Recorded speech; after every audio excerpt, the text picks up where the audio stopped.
সালামু আলাইকুম। উচ্চ মাধ্যমিক তথ্য ও যোগাযোগ প্রযুক্তি বিষয়ের অধ্যায় 5 প্রোগ্রামিং ভাষা এর উপর ধারাবাহিক ক্লাসের আজকের দ্বিতীয় ক্লাসে সবাইকে স্বাগত। আমাদের আজকের আলোচনা হবে মিড লেভেল ল্যাঙ্গুয়েজ বা মধ্যম স্তরের ভাষা, তারপর হচ্ছে উচ্চ স্তরের ভাষা যেটাকে আমরা থার্ড জেনারেশন ল্যাঙ্গুয়েজ বলে থাকি, তারপর হবে ভেরি হাই লেভেল ল্যাঙ্গুয়েজ বা অতি উচ্চ স্তরের ভাষা, এরপর ন্যাচারাল বা স্বাভাবিক ভাষা। প্রিয় শিক্ষার্থী, গত ক্লাসে আমরা ভাষার 5টি প্রজন্ম দেখেছি। সেই 5টি প্রজন্মের মধ্যে আমরা লো লেভেল ল্যাঙ্গুয়েজ এবং হাই লেভেল ল্যাঙ্গুয়েজ দুটির মধ্যে আমরা low level language, machine language এবং অ্যাসেম্বলি ল্যাঙ্গুয়েজ নিয়ে আলোচনা করছি। আজকে আমরা হাই লেভেল ল্যাঙ্গুয়েজ নিয়ে আলোচনা করব। তো আমি আরেকটা স্লাইডে তোমাদেরকে দেখিয়েছিলাম যে আমরা লেভেলকে মোটামুটি 3টা ক্যাটাগরিতে ভাগ করতে পারি। একটা হচ্ছে লো লেভেল ল্যাঙ্গুয়েজ, একটা হচ্ছে মিড লেভেল ল্যাঙ্গুয়েজ, একটা হচ্ছে হাই লেভেল ল্যাঙ্গুয়েজ। তো আসলে মিড লেভেল ল্যাঙ্গুয়েজটা হচ্ছে কি লো লেভেল ল্যাঙ্গুয়েজ এবং হাই লেভেল ল্যাঙ্গুয়েজ দুইটার সমন্বয়ে যে ল্যাঙ্গুয়েজটা সেটা হচ্ছে মিড লেভেল ল্যাঙ্গুয়েজ। এই জন্য আমরা বলে থাকি যে প্রোগ্রামিং ভাষার মধ্যে লো লেভেল ও হাই লেভেল উভয় ভাষার বৈশিষ্ট্য বিদ্যমান তাকে আমরা মধ্যম স্তরের ভাষা বলি। আমরা যদি এটাকে স্বাভাবিক ক্লিয়ারলি বলি যে ভাষায় উচ্চ স্তরের ভাষার পাশাপাশি লো লেভেল ভাষায় বা মেশিন ভাষার কিছু বৈশিষ্ট্য বা সুবিধাগুলি প্রয়োগ করা যায়, সেটি হচ্ছে মিড লেভেল ল্যাঙ্গুয়েজ বা মধ্যম স্তরের ভাষা। এখানে তোমরা একটু খেয়াল করো যে কম্পিউটারের হার্ডওয়্যার নিয়ন্ত্রণ ও সিস্টেম প্রোগ্রাম রচনার জন্য, এখানে হার্ডওয়্যার নিয়ন্ত্রণ বলতে আমরা যেটাকে মেশিন ভাষা 01 বলে থাকি, এবং সিস্টেম প্রোগ্রাম রচনা করার জন্য যেটাকে হাই লেভেল প্রোগ্রাম বলে থাকি। এই দুইটার মাধ্যমে যেই সুবিধা সম্বলিত যে ভাষা সেটি হচ্ছে কি হাই লেভেল ভাষা। এজন্য এখানে বলা হচ্ছে কম্পিউটারের হার্ডওয়্যার নিয়ন্ত্রণ ও সিস্টেম প্রোগ্রাম রচনার জন্য বিট 0 অথবা 1 পর্যায়ের প্রোগ্রামিং ভাষা হলো মধ্যম স্তরের ভাষা, যাতে উচ্চ স্তরের ভাষার কিছু সুবিধা বিদ্যমান থাকবে, একই সাথে আমরা লো লেভেল ভাষার সুবিধাও পাবো। এই জন্য সি কে মধ্যম স্তরের ভাষা বলা হয়, কেননা সি ল্যাঙ্গুয়েজ দ্বারা হার্ডওয়্যার নিয়ন্ত্রণ করার পাশাপাশি উচ্চ স্তরের ভাষার সুবিধাও পাওয়া যায়। মূলত সি ল্যাঙ্গুয়েজটা হচ্ছে এমন একটা ল্যাঙ্গুয়েজ যেটা হাই লেভেল ল্যাঙ্গুয়েজ, কিন্তু এই ল্যাঙ্গুয়েজের সাহায্যে আমরা লো লেভেল ভাষার সাহায্যে 1-0 ব্যবহার করে আমরা মেমোরি অ্যাড্রেস, কম্পিউটারের বিভিন্ন হার্ডওয়্যারকে নিয়ন্ত্রণ করতে পারি। সেজন্য সি ল্যাঙ্গুয়েজকে মিড লেভেল ল্যাঙ্গুয়েজ বলা হয়। এটা অনেক সময় পরীক্ষায় এসে থাকে, সি কে কেন মধ্যম স্তরের ভাষা বলা হয়। এখন আমরা হাই লেভেল ল্যাঙ্গুয়েজ, যেটি হচ্ছে তৃতীয় প্রজন্মের ভাষা 3GL। তো আসলে হাই লেভেল ল্যাঙ্গুয়েজটা কেন তৈরি করা হয়েছে? আসলে মেশিন ভাষা এবং অ্যাসেম্বলি ভাষায় প্রোগ্রাম রচনা করা আসলে মানুষের পক্ষে কিছুটা কষ্টসাধ্য ছিল। বিশেষ করে যারা মেশিন সম্পর্কে ভালো বুঝতো তারা মেশিন ভাষা এবং অ্যাসেম্বলি ভাষায় ভালো প্রোগ্রাম রচনা করতে পারতো, কিন্তু সবার পক্ষে ঢালাওভাবে প্রোগ্রাম রচনা করা সম্ভব ছিল না। যে কারণে ক্ষেত্র বিশেষে অনেক জটিল জটিল কাজের জন্য প্রোগ্রাম রচনা করা অসম্ভব হয়ে পড়েছিল। তো প্রোগ্রাম যেন সহজে রচনা করতে পারে, যে কোনো কাজের জন্য সবাই যেন প্রোগ্রাম মোটামুটি রচনা করতে পারে, এই জন্য মানুষের ভাষার সাথে মিল আছে এরকম একটা ভাষার সাথে সামঞ্জস্য রেখে একটা ল্যাঙ্গুয়েজ তৈরি করা হয়েছে, যেটাকে আমরা বলি উচ্চ স্তরের ভাষা। আর সাধারণত ইংরেজি ভাষার সাথে এটাকে সামঞ্জস্য করে তৈরি করা হয়েছে।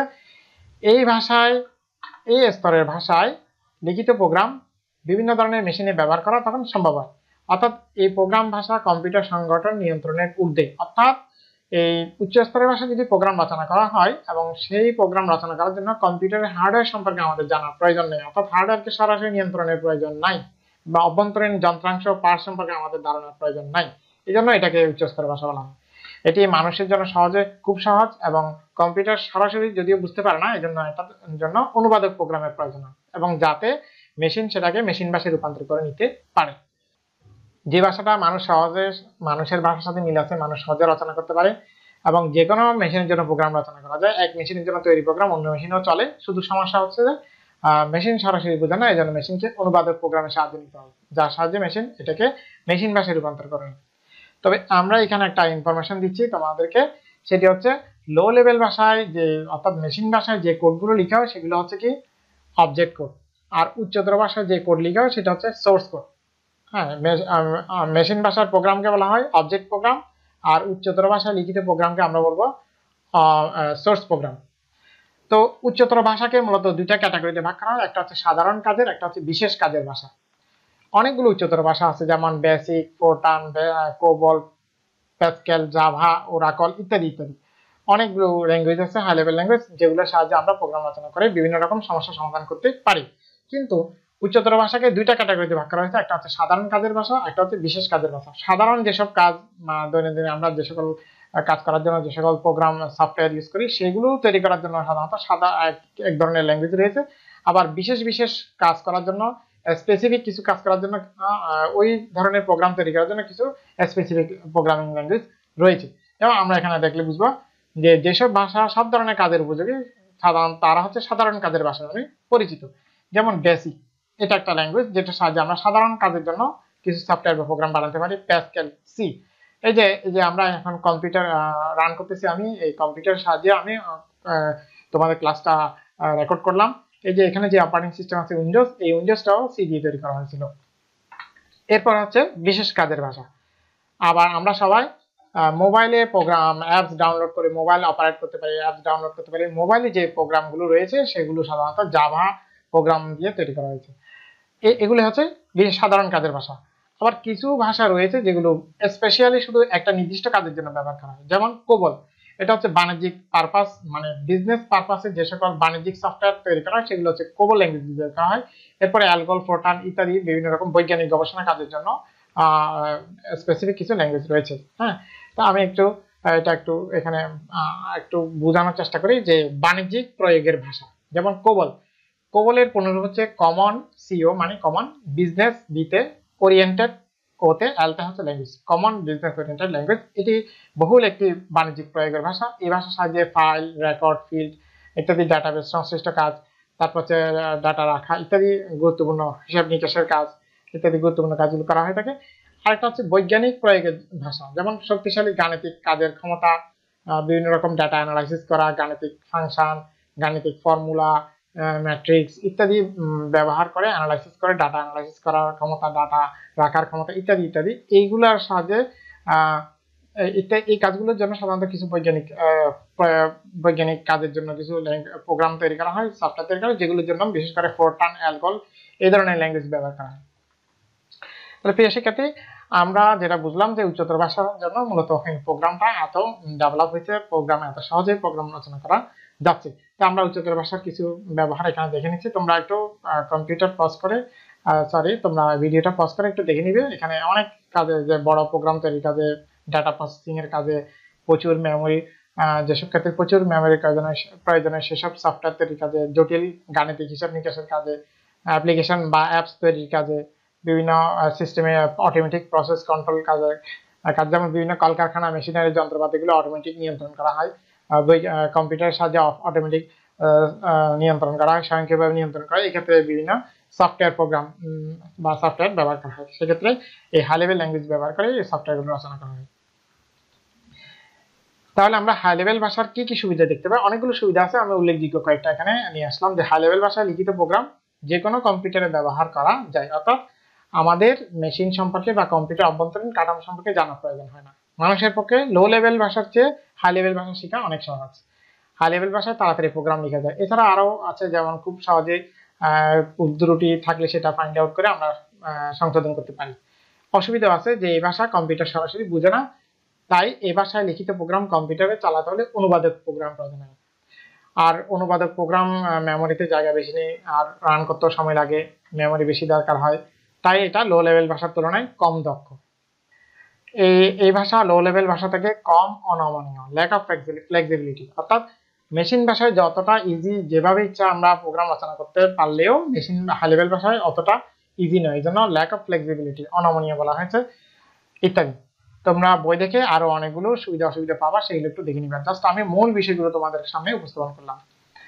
এখানে আমরা কিছু উচ্চতর ভাষার ল্যাঙ্গুয়েজের নাম দেখতে পাচ্ছি। যে কোবল, এটা হচ্ছে বিজনেস অ্যাপ্লিকেশন, বিজনেস পারপাজে এই প্রোগ্রামিং বা সফটওয়্যার তৈরি করার জন্য এই ল্যাঙ্গুয়েজটা ব্যবহার করা হয়। Fortran, engineering and scientific applications, হ্যাঁ, ইঞ্জিনিয়ারিং গবেষণার ক্ষেত্রে, ইঞ্জিনিয়ারিং ক্ষেত্রে সাধারণত যে সকল সফটওয়্যারগুলো বানানো হয় সেক্ষেত্রে এই ল্যাঙ্গুয়েজটা ব্যবহার করা হয়। ফোরটানের পুনরূপ হচ্ছে ফর্মুলা ট্রান্সলেশন। এরপর হচ্ছে Pascal, general use and as a teaching tool. General use and teaching tool. Pascal teaching tool বলতে আমরা শিক্ষা ক্ষেত্রে বিভিন্ন রকম সফটওয়্যার তৈরি করতে পারি, তারপরে C, C plus plus, general purpose and currently most popular. হ্যাঁ, এইটা বর্তমান সময়ে খুবই জনপ্রিয় দুইটা ল্যাঙ্গুয়েজ, সি এবং C plus plus. Prolog artificial language, কৃত্রিম বুদ্ধিমত্তার যে সকল সফটওয়্যারগুলো তৈরি করা হয় সেটা প্রোলগ দিয়ে তৈরি করা হয়। Java general all purpose programming language, Java অনেক ক্ষেত্রে সাধারণ কাজের জন্য ব্যবহার করা হয়। ডটনেট জেনারেল অর ওয়েব অ্যাপ্লিকেশন। এরপর আমরা ভেরি হাই লেভেল ল্যাঙ্গুয়েজ, যেটাকে আমরা ফোর্থ জেনারেশন ল্যাঙ্গুয়েজ বলি, এটাকে সংক্ষেপে আমরা 4GL বলতে পারি। তো আসলে ফোর্থ জেনারেশন ল্যাঙ্গুয়েজটা কি? থার্ড জেনারেশন ল্যাঙ্গুয়েজটার সাহায্যে যদিও আমরা সহজে প্রোগ্রাম রচনা করতে পারি, আমরা যেন সবাই মানে যে কোনো মানুষের পক্ষে, যে কোনো ব্যাকগ্রাউন্ডের মানুষের পক্ষে, মানে মানুষ যেন আরো দ্রুত আরো সহজে প্রোগ্রাম রচনা করতে পারে। আর মানুষ স্বাভাবিক যে ভাষায় কথা বলে, স্বাভাবিক যে ভাষায় লিখে, যেন সেই ভাষাটাই সরাসরি প্রোগ্রামে প্রয়োগ করতে পারে। যেমন হাই লেভেল ভাষায়, বা যেটা আমরা বলি তৃতীয় প্রজন্ম, হাই লেভেল ভাষায় ইংরেজি ভাষা শব্দ ব্যবহার করলেও সেক্ষেত্রে পুঙ্খানুপুঙ্খ কোড মেনে চলতে হবে, পুঙ্খানুপুঙ্খ নিয়ম মেনে চলতে হবে। প্রোগ্রামিং এর ক্ষেত্রে নির্দিষ্ট কোড রয়েছে, সেই কোডগুলো আমাদেরকে ফলো করে নিয়ম মেনে প্রোগ্রাম রচনা করতে হবে, এবং এই ক্ষেত্রে ব্যত্যয় ঘটলে বা কোনো রকম ভুল ত্রুটি হলে প্রোগ্রাম রান করবে না। কিন্তু আমরা যদি আমাদের দৈনন্দিন কাজে ব্যবহৃত যে অথবা বই বা পুস্তকে যে শব্দগুলো আমরা ব্যবহার করি ইংরেজির ক্ষেত্রে, সেই শব্দগুলো যদি ব্যবহার করে প্রোগ্রাম রচনা করতে পারি, তাহলে আমাদের পক্ষে আরো খুব সহজে আরো দ্রুত প্রোগ্রাম রচনা করা যাবে। এই জন্য কিছু কিছু কাজের ক্ষেত্রে এই ধরনের বিষয় খুবই গুরুত্বপূর্ণ হয়ে ওঠে। সেজন্য এই 4GL ল্যাঙ্গুয়েজ বা ফোর্থ জেনারেশন ল্যাঙ্গুয়েজটা আবিষ্কার করা হয়েছে। তো উচ্চতর ভাষার তুলনায় চতুর্থ প্রজন্মের ভাষা খুবই সহজ, যদিও 4GL এর জন্য প্রসেসিং ক্ষমতা অনেক বেশি দরকার, অর্থাৎ কম্পিউটার মেমোরি বেশি দরকার, কম্পিউটারের কনফিগারেশন, পাওয়ারফুল কম্পিউটার দরকার, ইত্যাদি ইত্যাদি। 4GL এর সাহায্যে অ্যাপ্লিকেশন সহজেই তৈরি করা যায়, বিদায় এটাকে র্যাপিড অ্যাপ্লিকেশন ডেভেলপমেন্ট টুলস বলা হয়, RAD টুলস। অর্থাৎ আমরা এই 4GL অর্থাৎ এই ল্যাঙ্গুয়েজ দিয়ে খুব সহজে খুব দ্রুত প্রোগ্রাম রচনা করতে পারি, এই জন্য এটাকে আমরা RAD টুলস বলবো। এরপরে এর ভাষার কিছু বৈশিষ্ট্য আমরা দেখি। এটি ওপেন, মুক্ত প্রকৃতির ভাষা, অর্থাৎ এই ভাষায় প্রোগ্রাম রচনা করলে এটা সবাই বুঝতে পারে, সবার জন্য কোডগুলো ওপেন করা থাকে, যে কেউ এই কোডগুলোকে এডিট করে আবার নিজের মতো করে প্রোগ্রাম তৈরি করতে পারবে। কিন্তু নর্মালি আমরা যখন মোবাইল একটা অ্যাপ ব্যবহার করি অথবা কম্পিউটারে যখন কোনো সফটওয়্যার ওপেন করি, কিন্তু সেই সফটওয়্যারের কোডগুলো আমরা দেখতে পাই না, সেটা দেখার সুযোগ রাখা হয় না। কিন্তু আমরা যদি ফোর্থ জেনারেশন ল্যাঙ্গুয়েজ ব্যবহার করে প্রোগ্রাম তৈরি করি, সেখানে কোডগুলো আমরা দেখতে পাবো এবং এডিট করতে পারবো। সেজন্য এটি হচ্ছে ওপেন টেকনোলজির একটা ল্যাঙ্গুয়েজ।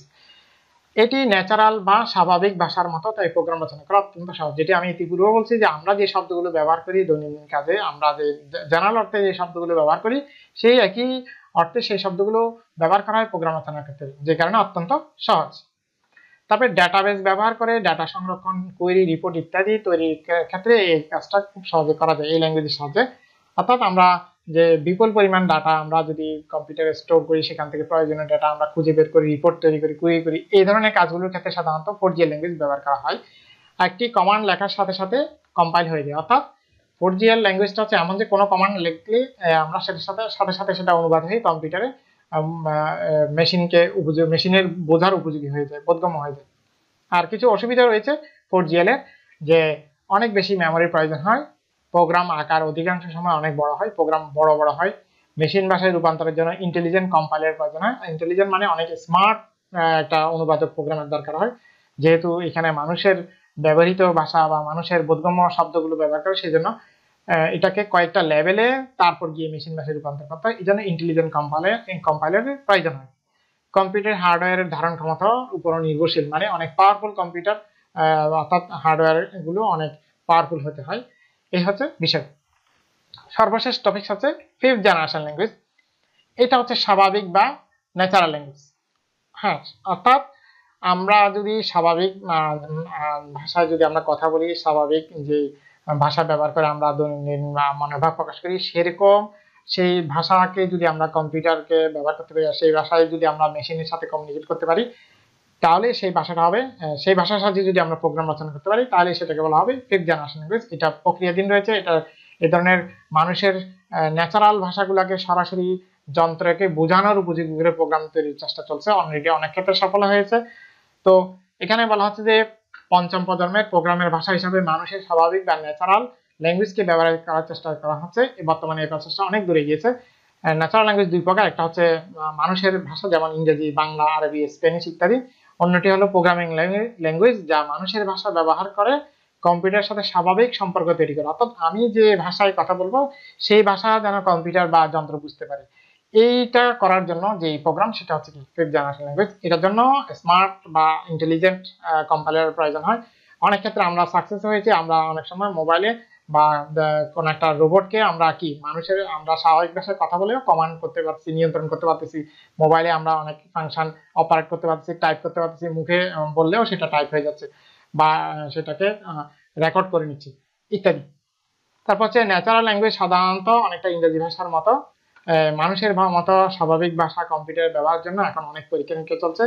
এই ধরনের ভাষাকে মেশিন ভাষায় রূপান্তরের জন্য অনুবাদক বা বুদ্ধিমান বা ইন্টেলিজেন্ট কম্পাইলার ব্যবহার করা হয়। মূলত এই ধরনের ল্যাঙ্গুয়েজগুলো ন্যাচারাল আর্টিফিশিয়াল ইন্টেলিজেন্সের ক্ষেত্রে, কৃত্রিম বুদ্ধিমত্তার ক্ষেত্রে প্রয়োগ করা হচ্ছে, যেন মানে সরাসরি যন্ত্র মানুষের সাথে কোঅপারেট করতে পারে, বুঝতে পারে এবং খুব দ্রুত যেন যে কোনো কমান্ড এক্সিকিউট করতে পারে। সেজন্য ফিফথ জেনারেশন ল্যাঙ্গুয়েজটা উদ্ভব হয়েছে। এটার বাস্তবে প্রয়োগ আমরা হয়তো নেক্সট দশকে আমরা এটার পুরোপুরি বেনিফিটটা বুঝতে পারবো, আউটপুটটা পাবো। তো সুপ্রিয় শিক্ষার্থী, আজকের আলোচনা আমরা এখানে শেষ করছি। আজকের আলোচনায় আমরা যে বাকি যে অর্থাৎ হাই লেভেল ল্যাঙ্গুয়েজ গুলো নিয়ে একটু পরিপূর্ণ ধারণা লাভ করলাম। সেক্ষেত্রে আমরা মিড লেভেল ল্যাঙ্গুয়েজ, তারপর হচ্ছে উচ্চ স্তরের ভাষা, তারপর হচ্ছে অতি উচ্চ স্তরের ভাষা যেটাকে 4GL বা RAD টুলস বলা হয়, তারপর হচ্ছে আমরা ফিফথ জেনারেশন ল্যাঙ্গুয়েজ যেটাকে ন্যাচারাল বা স্বাভাবিক ভাষা বলি, এগুলো নিয়ে আলোচনা করলাম। তোমরা এই ভিডিওটা বারবার দেখে বিষয়গুলো আয়ত্ত করার চেষ্টা করবে, পাশাপাশি বই পড়বে, তাহলে অনেক ইনফরমেশন আরো বুঝতে পারবে। তবে একবার না বুঝলে একাধিকবার ভিডিওটি দেখার চেষ্টা করবে। যারা এখনো চ্যানেলটা সাবস্ক্রাইব করেনি তারা সাবস্ক্রাইব করে নিবে এবং বেল আইকনে ক্লিক করবে যেন পরবর্তী ক্লাসটি দেখতে পাবো। তো সুপ্রিয় শিক্ষার্থী, তোমরা সবাই ভালো থাকো, সুস্থ থাকো, দেখা হবে পরবর্তী ক্লাসে। আল্লাহ হাফেজ।